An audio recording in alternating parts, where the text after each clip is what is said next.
new Ebony 8 hook standing display. It is on the website. Go and check it out. Thank you so much to whomever put the link in the comment section. It is beautiful and you want it.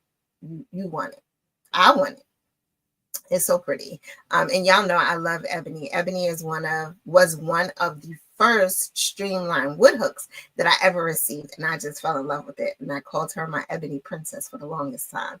So if you are interested or in need of a new hook stand, this is the one I would recommend that you get before the birthday sale ends, and it ends on Monday. So if you have not taken advantage of the amazing sale that's happening right now, what you waiting for? Get your life together and go on and get you something new. All right. So today, everybody, I am super excited about this guest that I have coming to join me today. She is an amazing woman. She's an amazing mom. I follow her on social media, and I'm always inspired by her posts, even when she's ranting. I'm always inspired by her posts. And to close out Gay Pride Month, I thought it would be a great idea to have this lovely lady come and join the conversation. So please help me welcome Jessie to the stage. There she is. Hi. Hello, darling. How are you? I am good. I'm so excited to be here. Yay! I am so happy to have you on with me. As I was sharing with you before we went live, you purchased Crochet Foundry, and we never ever got a chance to talk about it. And you got all kinds of things going on. You pride and all this crazy stuff that you got happening. So introduce yourself to those who may not know who you are. Let them know who you are, what you do, and why in the world is Mr. Vita talking to you today? Okay. You cut out just a little bit in there, but I think I got it all. It's all good. Right. Okay. Yeah. But so I am Jessie, and I initially kind of appeared online as Jessie at Home. Hi, Chris. Send me love letters over there. I love it. I started Jessie at Home when I had twins, and when they were about 6 months old or so, I started Jessie at Home as a way to share stories about my twins with my family that was all over the country and all over the world.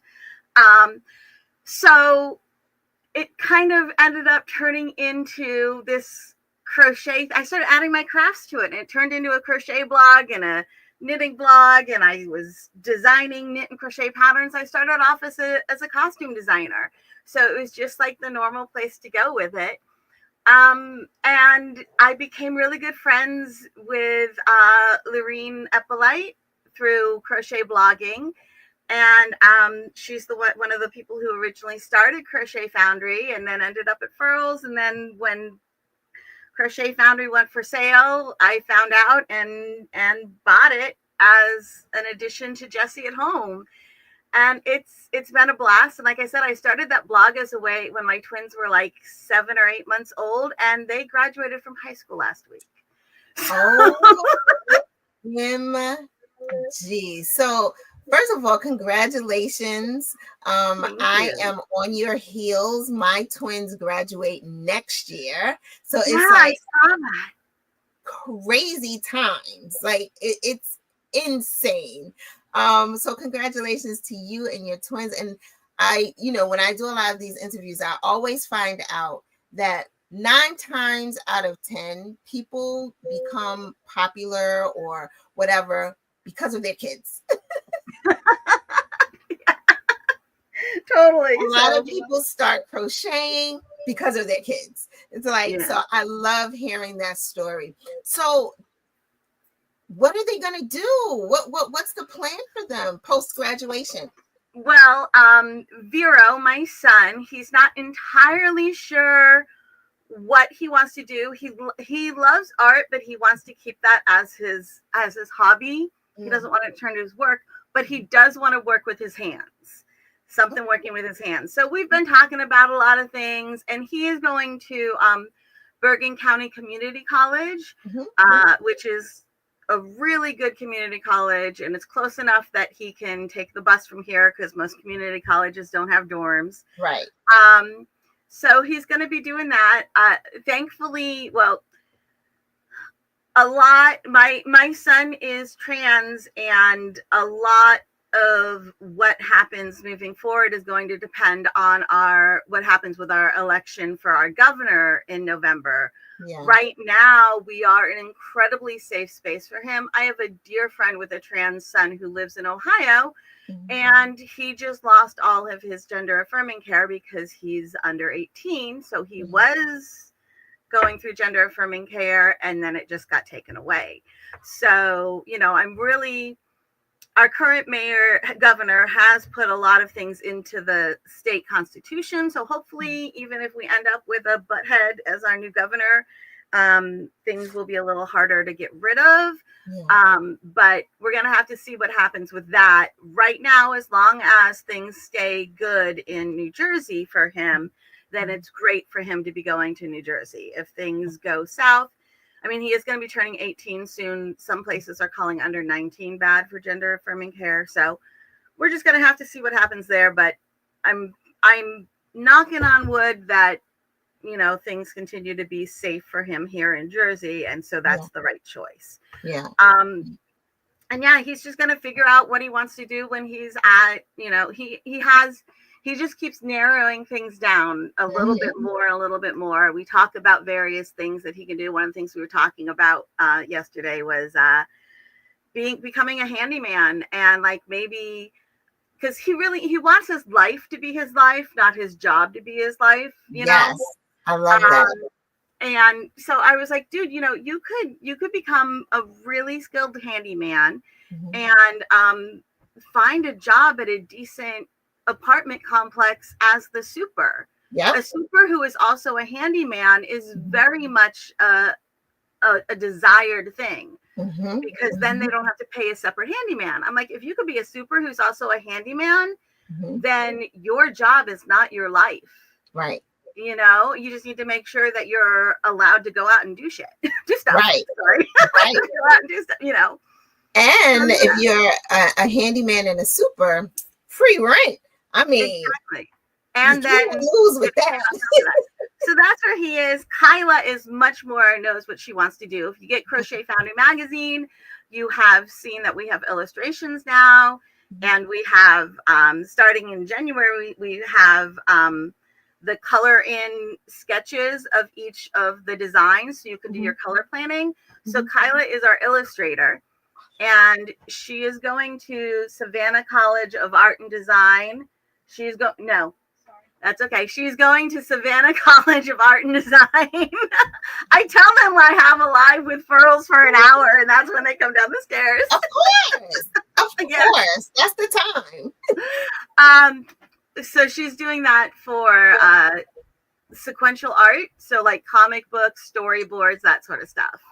So cool. Yeah. So that is really exciting. She went there last summer. She was there for 5 weeks. And so she really has, it's a summer program called Rising Stars, and they get to take 2 of their freshman year classes. So that was awesome. So she really has a good idea of what it's all about. That's really cool. Now, so my daughter wants to go to Virginia State University, and I'm always thinking, like, her and I are really close, and I'm like, oh my God, what am I going to do when you leave? How are you processing that?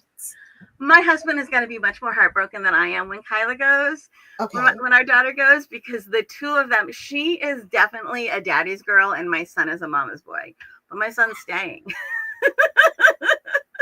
Okay. But no, I will definitely miss her as well. I'm not saying I'm not going to miss her. I will definitely very much miss her. I'm just more worried about him. Like, she's his little like ride or die, and I'm like, he's going to be so sad when she's gone. Well, how did you do when she was there for the 5 weeks last summer? He was okay. He actually did fine. So, but I think that the 5 weeks is a whole lot different than most of the year. And then she's thinking these summer programs that she attended as a high school student in the summers, she might want to do like be staff on those and work those. So she might not be coming home very much at all.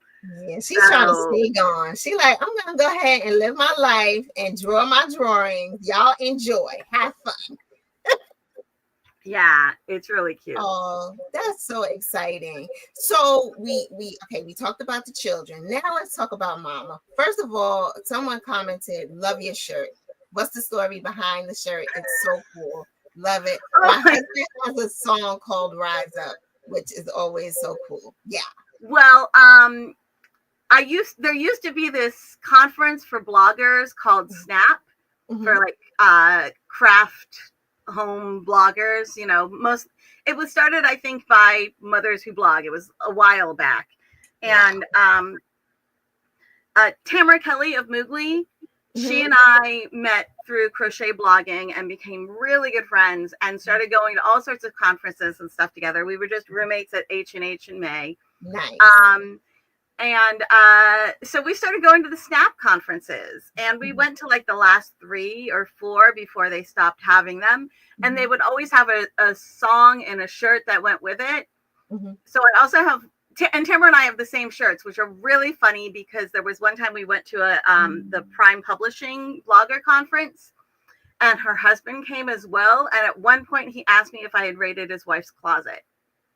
I was wearing all the shirts from the conferences. And so, but yeah, this was one of the years, and they go with the song. So I have one that's This Girl's on Fire, and then I have Rise Up. And then one year there was one that didn't go with the song, and it says Better Than Sparkles and Unicorns Combined. I love it. I love it. Whoever came up with those shirts. I usually wear this on like election days or whatever.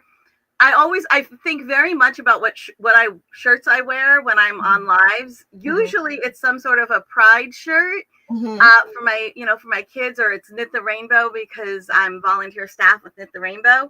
Yeah. But I have so many things going on this week that I only have one pride shirt left, and I'm going to New York City Pride Fest with Knit the Rainbow on Sunday. So I need that on Sunday because Sunday is laundry day. I was like, I'll just wear the Rise Up shirt. That'll work. Yes, I saw your post about going to the Pride Parade and that you'll be at the Knit the Rainbow table. So I think that is so cool. Hopefully you guys get good weather. It's not too hot, not too cold, just a really nice day to go out there. I love it. Now, before your son transitioned, what was your affiliation with the community? Oh, before either one of my daughters, also lesbian, and I mean, like, before any of this, like the first time either one of them came out to me at all, I think they were in like 5th or 6th grade, and it was during Pride Month, and we had gone to a store that had a bunch of Pride stuff, and bought some of it. Their birthday is July 13th, and they wanted a rainbow themed party. So I was like, well, let's go somewhere that is selling in June rainbow stuff where some of the money is going to something like the Trevor Project or whatever. So we did that. We're buying all that stuff. So we're driving home from buying all this stuff for their birthday party from a place that was giving some of the money, the proceeds, to a queer organization. And I'm explaining to them the importance of why we need to be allies, right? I mean, I was like, it's the same thing. We've had this discussion about why we need to be allies for people of color, and how as white women, we have this this shield that is huge. It's, our privilege gives us this shield that is huge, and sometimes other people's shields are smaller. And so we need to use our shield to help protect them when somebody's attacking them. It's our responsibility as people with more privilege to help the people, to not help, but to stand with and share our shield. It's not like somebody, you don't ever want to feel like you're better or looking down, but what you want to do is you want to realize that life, butthead people have given you more privilege, more power than some others. And so the best way you can even that out is by sharing. Yeah. So, so I'm like, you need to share your shield. Somebody's shield is smaller, you share it. So I'm explaining this to them, and then this little voice in the background from my daughter goes, "Hey, Mom, I'm a lesbian." I'm like, okay, cool. So, I mean, this was always who I was. Okay. When I was 14, I went to my very first protest, and it was a gay pride protest in Ohio. And while I am a straight cis woman, I was there with my brother and a bunch of his friends who were not. So we're all chanting, "We're here, we're queer, we're not going anywhere." And this is when it was actually dangerous. It's starting to be, unfortunately, again. Yeah, but this is like the late 80s, early 90s, when it was, it was kind of dangerous. It was dangerous to do this. And I'm looking at the people. I'm like, "I'm not queer." They're like, "It's okay." That doesn't matter. Anyway. It doesn't matter. Like, you're an ally. You're with us. You can chant it with us. It's all good. I'm like, okay. Yes. I love that for you, and I'm glad that your children have you in their corner, and that you are such a huge support. There are so many children, obviously, we all know, who don't have that. So I'm glad that you are like right there with them and supporting them and pushing them and encouraging them and everybody that you encounter. So really cool. Love it. Now let's talk about Crochet Foundry.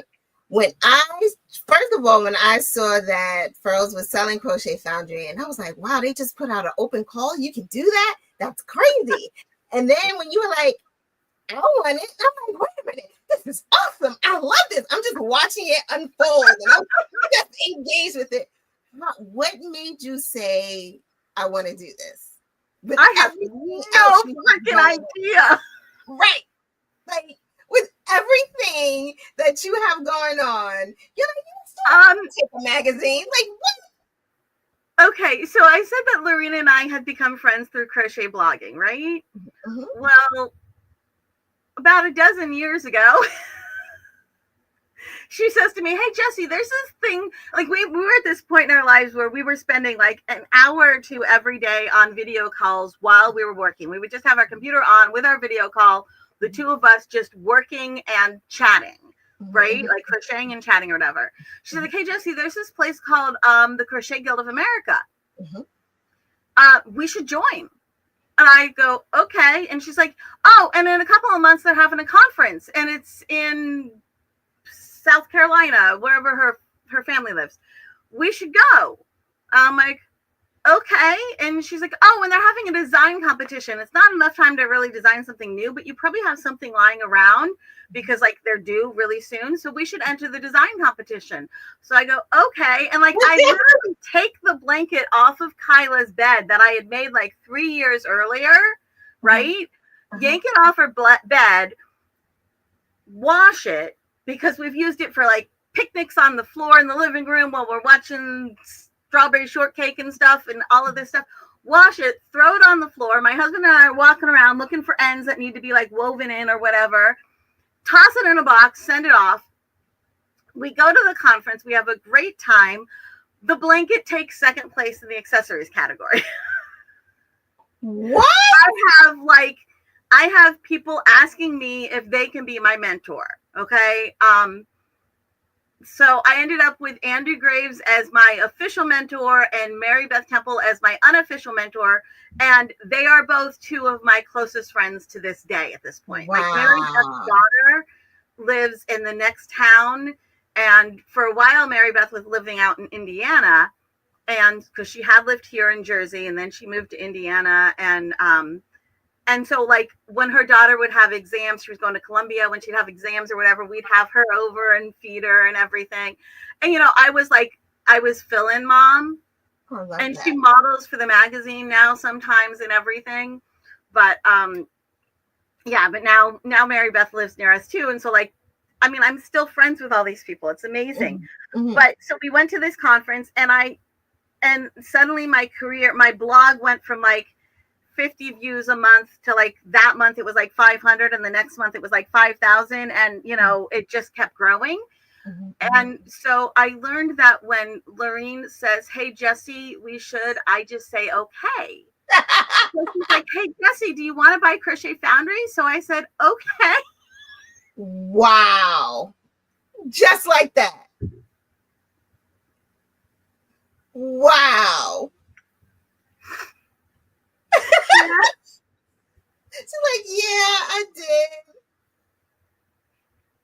Pretty much. And it was like my parents had gone to Italy for their 50th wedding anniversary. Yeah, for their 50th wedding anniversary. They were gone for 2 weeks. When they left, the magazine was not for sale. When they came back, I had bought it. Wow. Yeah. I'm not sane. Wow. Wow. Wow. I mean, yeah.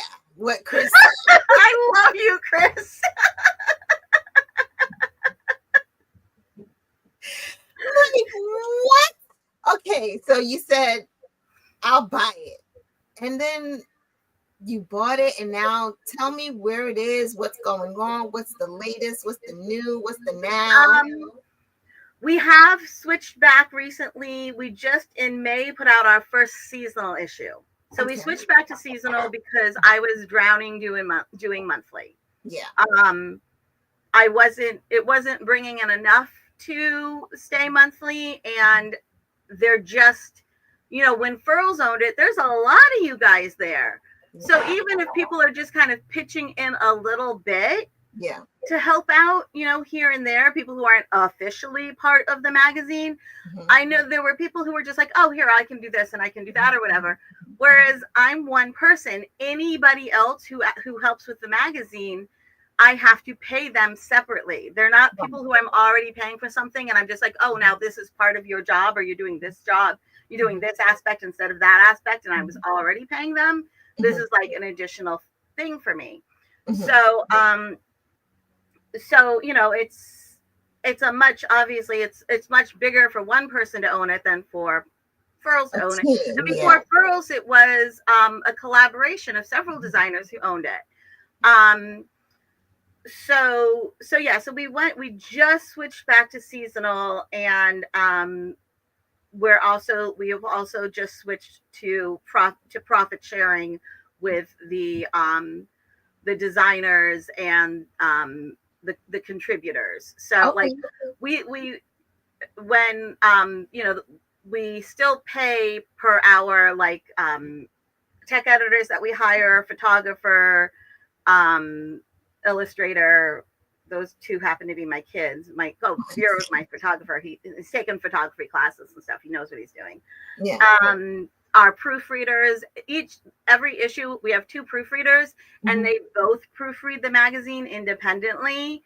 So like all of the patterns are tech edited, and we have 2 proofreaders who are also, in addition to that, tech editors. So when they're proofreading, they're also, it's almost like they're not doing all of the tech editing stuff, like they're not doing all the math and everything, but they know they're able to, when they're looking it over, they still sometimes catch some things. So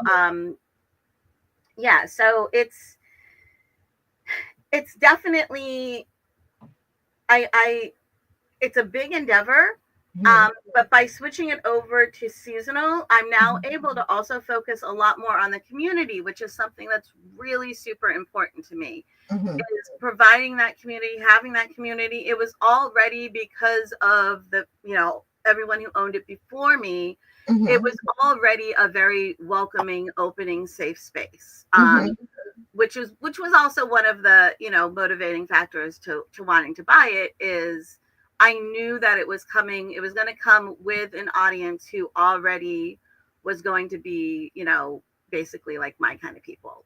Yes. So, I'm very much focusing on making sure that we continue to have that safe space, and that we are there encouraging others within the industry, helping each other, because like I said, that community thing is huge to me. So we've started a community over on Discord. I just opened up a Discord server like a week or two ago. Mm-hmm. And I have a Patreon that people can join, so because we've been doing like crochet alongs and everything. And if you're one of the patrons on Patreon, you can get the PDFs of the patterns for free. Oh, The nice. patterns are all the patterns that we use for our crochet alongs are all free online. A lot of them are actually Jessie at Home patterns that are free on my website, but they're all free online. And Jessie at Home is an ad supported site, so when you're looking at the pattern on the online, there's ads and stuff, and that's how I get paid as the designer. Mm-hmm. But if the ads are bugging you, you can always buy the PDF. If you're a Patreon patron, you get the PDFs of the crochet along patterns for free while the crochet along is happening. Cool. And then we do interviews with fiber artists. So those can be people who crochet. We had London K. It can be people who knit. So we had Mochi Mochi Land, who does those really cute little gifts, Yeah. with her things. I just love those. We have people who use fiber in other ways. So we have like Michelle. It starts with an F, and now I can't get her last name. But she does this amazing designs, these beautiful pieces of jewelry they're silver, and she uses felt. So it's like silver shapes with the felt put into it. Michelle Friedman, I think, maybe. But they're beautiful, beautiful pieces of jewelry. We've done people who use crocheted or knit pieces and run them through like a printing press kind of thing, Oh, wow. So all sorts of fiber artists that we like to interview them. It's super fun to share those artists with our followers, and to also be giving the little boost, hopefully, to them. And then we also have education in the magazine, and we're working on getting more of that on the blog, and doing more like book and product reviews between both Jessie at Home and Crochet Foundry. So we're working a lot on that community and education aspect. Love it. Love to see it. People hear Crochet Foundry and they think, oh, they're only going to be talking about crochet, but it's really for fiber artists and people who are interested in fiber art. So that's so stinking cool. Now, do you still have the subscription model? We do now. Yeah, now that we switched back to seasonal, what we have is usually the month before the season starts is when the magazine goes for sale. So we had May was the summer issue. In August, we'll be selling the fall issue. And what happens is on like the second or third Friday of the month, the magazine goes for sale to people who have a subscription. So if you have a previous annual subscription, that's when you'll get your magazine. If you don't, then that's when you can buy your magazine as for the next 4 issues for 1 full year.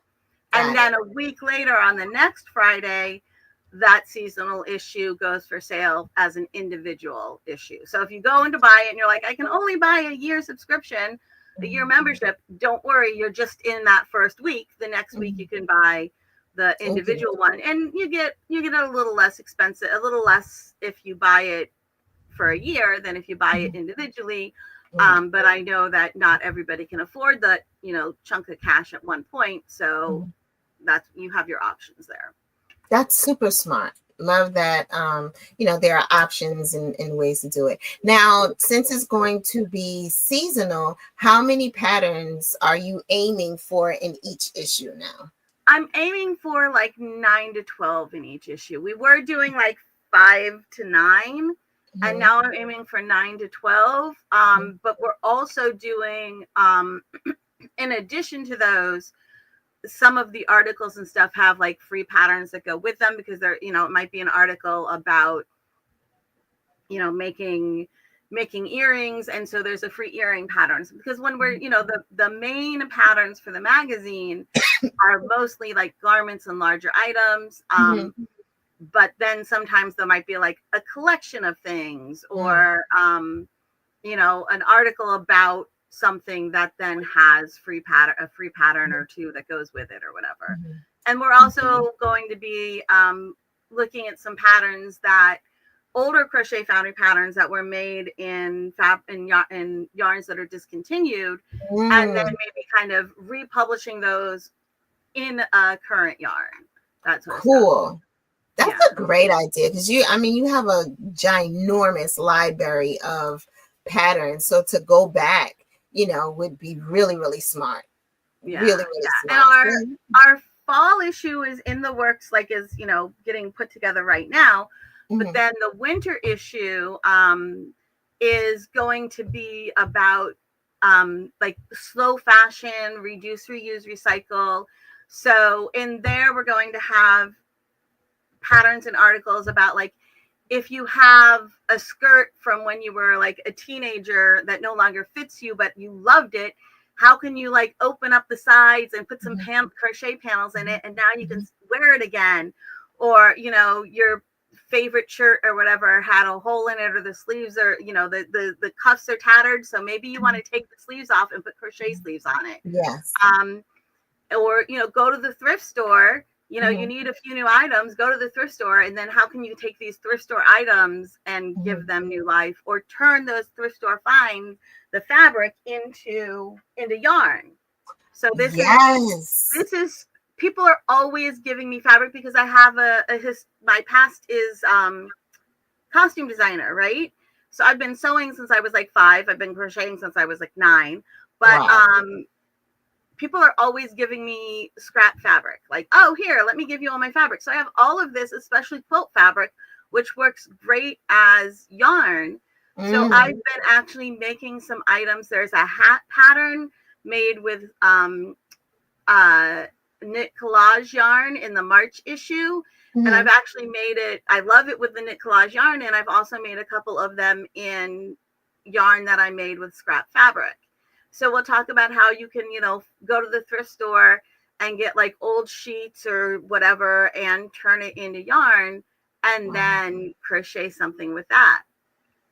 So that's going to be the winter issue is going to be a lot about that slow fashion, and, that helps you save the environment, save some money, all of that sort of stuff. Love it. Love, love, love, love, love it.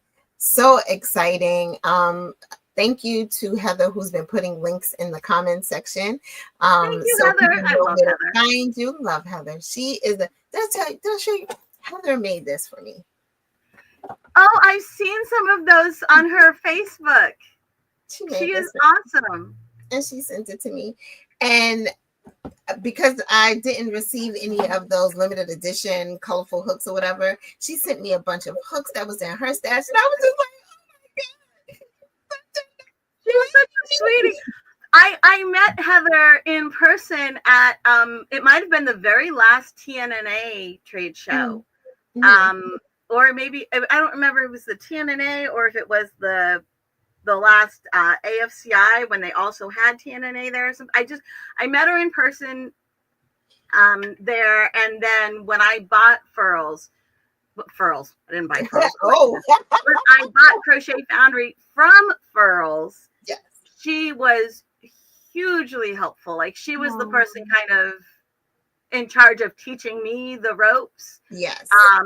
And I was able to hire her on to do some of the stuff for the first few issues. Nice. So I could like kind of slowly work my way in. It's like when I had the twins and they were both in the NICU, and one got out after 7 days and one got out after 13 days. It was like, I tell my daughter she was my test subject baby, because I had her for a week, and then I got the other one. So I love it. So Heather was able to like keep a hold of some of the things she had already been doing for a little while, and then like slowly hand them off to me, so I didn't completely lose my mind more than it was already lost. She's such an amazing lady, and always keeps me in the know. She creates all the graphics graphics for the lives and that kind of thing. So we Yeah. appreciate you, Heather. Just in case you haven't heard it this week, just want to say thank you for being amazing and awesome. Jessie, thank you for being amazing and awesome. I'm so glad that you are the one who got Crochet Foundry and that you're keeping it alive and doing so many incredible, cool things with it. I love that you do lunch with Crochet Foundry, like you were having those lives that you were doing, the sit and stitch. Like you have so much going on. Yeah, and if you go to crochetfoundry.com, there's a tab that says community, and that tells you a lot of that stuff. And under the community tab is an event calendar, and I try to make sure that I put everything on there, both in person and virtual, so people can see what's happening. That's awesome. Okay, so now I have to ask you a question about your favorite hook. What's the hook that you go to first these days? I love anything streamlined. So any of the streamlined shape. I think most of my those aren't the streamlined shapes. You know what? I have them all upstairs, all of my like metal ones, because I've been making some stuff. But this shape, because I grip really tightly. If you give me just a plain like one of these, like if you give me just a plain hook like this, I will hold it too tight and my hands will start to go numb. Yep. Right? You know, or I'll get nail prints in here if I haven't filed my nails down or whatever. So I find that there's something about, I mean, obviously it's a little thicker, but in addition to that, with the way that I hold the hook, that I happen to hold the hooks, I find that this just makes me relax my grip. Like I don't choke it. It makes me hold it in a more relaxed manner. So, and I like it because it doesn't have any bumps or anything. So I don't think about where it's pressing on me or anything. Yeah. Likewise. All right. So are you a knife grip? Yeah. Yep. Me too. Yeah. Me too. Yeah. I'm a knifer. So, okay. And then I was talking, I always talk to Pam and Lorraine, and when you guys are doing the business side of things, it makes it hard to design, hard to really crochet. How do you make time to crochet or to design? Well, I am very ADHD. Okay. And I have always managed that through creativity. And so like I am incapable of sitting still. I'm incapable of paying attention to something if I'm sitting still. Okay. So like when I was even in high school, when my teachers wouldn't let me doodle and the person in front of me would get mad because I kept swinging my feet and kicking their chair by mistake, so I had to sit still, I would not do as good in those classes as when I could doodle or whatever. Like I had to be doing something. So like my family, they all, after dinner, we just kind of chill in the living room and we'll watch some TV or movies together or whatever. And whenever we do that, I'm crocheting or knitting. Good. And I do also, if I have time that I need to be designing or whatever, I'll work it into my schedule. Susan, I love Susan so much. Susan has a beautiful, beautiful, totally my kind of design cowl in I believe it was the November edition of Crochet Foundry. Okay. I love it. It's worked side to side. Ooh. And the increases are done. This is such an ADHD thing. I just totally was like, squirrel.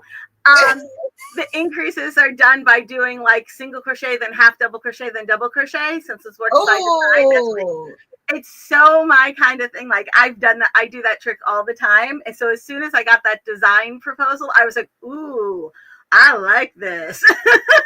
Love it, love it, love it, love it, love it.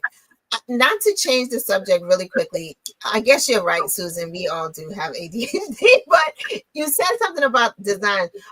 Do you still accept designs? Like, how is that process for Crochet Foundry? Yes, I do. And we're actually, this evening, I'm going to be sending out an additional call for the winter issue for some more I just need a few more upcycling kind of or crocheting with fabric or whatever ideas. Mm-hmm. So what we do is, again, if you go to crochetfoundry.com, and in the navigation menu, there's about. If you Mm-hmm. click on that, underneath there, one of the little links says submit a pattern. And so when you click on that, that'll allow you to sign up for the mailing list that I send all of the design calls to. So all you have to do is put yourself on that mailing list. Mm-hmm. And that only puts you on the submit a pattern mailing list. If you want to be on the regular old Crochet Foundry mailing list, just go to crochetfoundry.com, scroll to the bottom, and there's where you can sign up for the mailing list, for the newsletter or whatever. But under the submit a pattern, if you sign up there, that's only going to sign you up to get the design calls. Mm-hmm. And we send those out. And it gives you all the information you need as to what we're looking for and the dates and all of that sort of stuff. I just saw somebody asked if you're looking for Chris. Yeah, you saw it too. It just caught my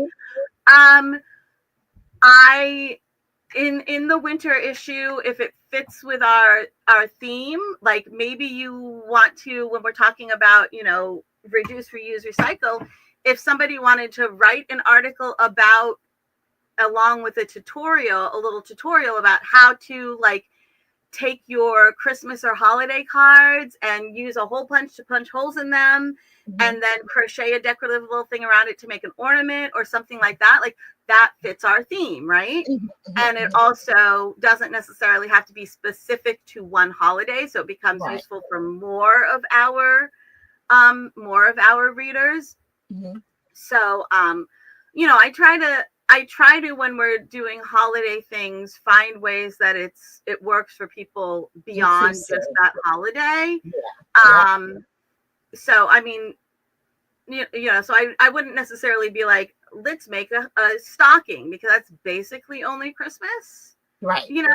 But some sort of a cool way to make an ornament out of a card. Well, that works you can do that with so many different. You can do that with you can make a Valentine's Day with that.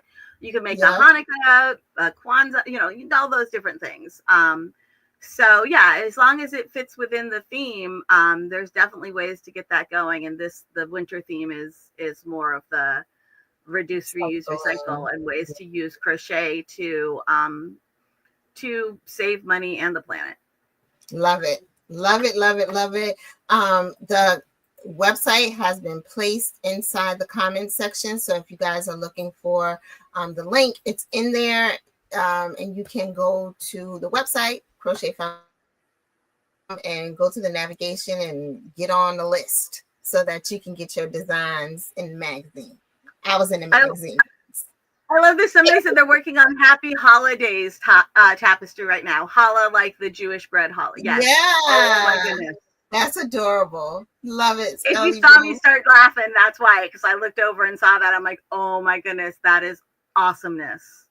I'm not being. I know there's the way to say it, the kind of the beginning of the word challah that I know I don't say it properly. Me either. But yeah, I think it's so cool. There's so many creative people, in the world, and so many different ideas. And so a Crochet Foundry magazine is definitely a place for people who are creative. Submit your designs if it fits the theme. If it fits the theme for this time, great. If it fits the theme for a time coming up. So if you send it in, there's a possibility that Jessie might reach out to you in September of 2027. Who knows? You never know. Things happen. And we also you're able to sell your own patterns on Crochet Foundry. This like how you sell them on Ravelry or Etsy.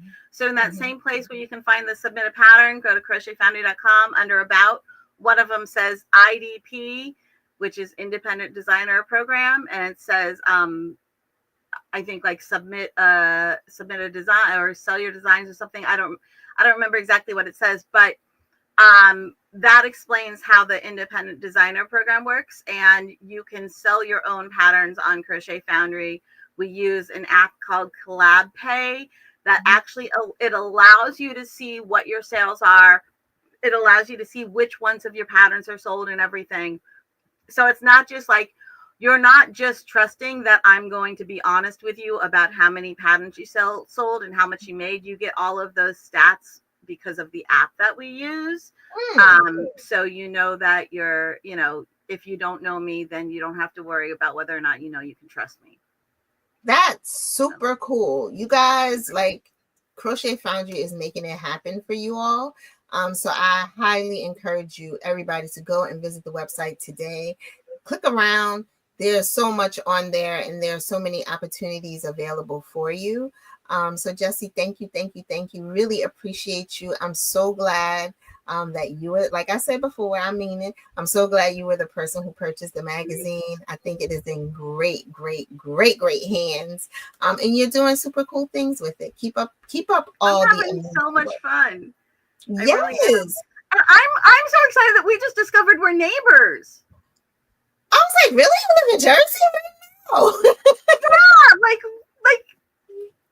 we're neighbors, dude. We'll have to figure out a play date one of these days, and like, you know what I mean, and make it happen. Yeah, that would be so fun. Let me model for the magazine. Oh my goodness, totally. Wouldn't that be awesome? I would. You could totally be a model. That would be the best. I'll have to let you know next time we're looking for some models, man. Let me know. Because I am very much, I've been, also that's something that, you know, we work to keep our diversity everywhere, you know? So I've been working really hard on making sure that I'm finding designers, not like, I didn't just want the models to be diverse. It's like, it's great. We have very diverse models, but, you know, and I mean, not just in like, in race, but also in size and in age. Like, I've been trying really hard to make sure that we have a really good variety, and that the cover model isn't always a skinny white girl, which, I mean, again, that was already the way that it was when I bought the magazine. This is not me saying I had to fix this. No. It was already this way. Yes. But like when I first bought the magazine, I reached out to Britt, Not Bad Britt, who also is the founder of the Makers of Color Collective, to make sure that I was doing what I needed to do to get the design calls and everything out to a more diverse community. And since then, Britt has become a dear friend. Like, oh my goodness, she's just so freaking cool. Britt and Natalie of Detroit Knots are the two of them are like my power couple of like helping me figure out how to best reach a larger, more diverse audience, and also how to work better with designers. Because as much as I'm a designer as well, it's hard to police yourself. I hate using the word police. It's hard to oversee yourself. So, you know, they'll tell me if I'm doing something that's taking advantage of my designers, and they'll tell me if I'm being far too nice to my designers and therefore taking advantage of myself. Right. They will totally give me the come to Jesus moments. And I have had a lot of come to Jesus moments with those two. They're like, Jessie, we need to talk. And I'm like, oh, what did I do? What did I do now? It's so important to have those people in your life, though. You know what I mean? Oh, they keep you honest. They keep you where you need to be. So I encourage anybody, make sure you have those people in your circle. You don't always want folks who are like, oh, you're doing such a great job. No, you want to be like, yeah, well, you could have did this a little bit different. You're awesome, but you could have did this a little bit different. Yeah. You need the friends who will have the come to Jesus moments with you. Yes, they and are. You don't, as somebody who is not a Jesus follower, let me tell you, you do not need to be a Jesus follower to have a come to Jesus moment. No, you do not. You do not. But it's so important to have those people in your corner who will like help you level set, who will like ask you the questions so that you could think about it and be like, oh yeah, I screwed up, that I shouldn't have did that, or I shouldn't have said that, you know. And that goes for everything. That goes for business, that goes for personal relationships, you know. Even with when you're raising your children, you need somebody who will be like, you know what, you were off on that one, you could have handled that better with that kid, like, you know, or you did a wonderful job, you know, teach me how you manage that, you know. So my kids tell me themselves if I've screwed something up. You know how like humbling it is when your kid is like, you know what, I don't really feel like that was fair. I feel like that was maybe an overreaction. Yep. And they're right. Yep. Yep. And having to eat that is so like, annoying. Nabbit, you're right, kid. Like, I messed up. But I'm so thankful. My mom, she was really, really, she was just an amazing mother. And she always had the ability to say, I'm sorry, that was my bad, I messed up. Yeah, I'll do better next time. So important as a parent.